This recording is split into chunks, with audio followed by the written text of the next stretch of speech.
ഇന്നലെ സമരം എന്ന പേരിൽ സംസ്ഥാനത്തെ യൂണിവേഴ്സിറ്റികളിൽ SFI നടത്തിയത് ഗുണ്ടായിസമാണ്.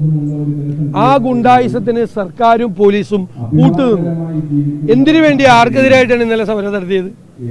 യൂണിവേഴ്സിറ്റികളിലേക്ക് ഇരച്ചു കയറി യൂണിവേഴ്സിറ്റികളുടെ പ്രവർത്തനം മുഴുവൻ തടസ്സപ്പെടുത്തി അവിടെ ഉള്ള ജീവനക്കാരെ പലരെയും മർദ്ദിച്ച് അവിടെ പല ആവശ്യങ്ങൾക്കും വന്ന വിദ്യാർത്ഥികളെ മർദ്ദിച്ച് മുഴുവൻ തികഞ്ഞ ഗുണ്ടായിസമായിരുന്നു.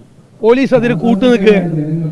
ആരോഗ്യവകുപ്പ് മന്ത്രി രാജിവെക്കണമെന്ന് ആവശ്യപ്പെട്ടുകൊണ്ട് സമരം നടത്തുന്ന UDF പ്രവർത്തകരെ തെരഞ്ഞുപിടിച്ച് തലക്കടിക്കുന്ന പോലീസും SFI പ്രവർത്തകർക്ക് ഗുണ്ടായിസം കാണിക്കാൻ കൊടപിടിക്കുന്ന പോലീസും, ഈ രണ്ട് പോലീസിനെയാണ് കഴിഞ്ഞ ദിവസങ്ങളായി കേരളം കാണുന്നത്.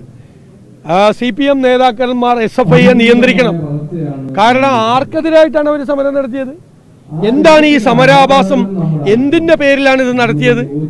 യൂണിവേഴ്സിറ്റികളിലേക്ക് ഇരച്ചു കയറി നടത്തിയ ഈ സമരം നമുക്കറിയാലോ. അക്കാഡമിക് രംഗത്ത് നടക്കുന്ന പ്രശ്നങ്ങൾ ഗുരുതരമാണ്. 13 സർവകലാശാലകളിൽ 12 സർവകലാശാലകളിൽ സ്ഥിരം VC-മാരില്ല.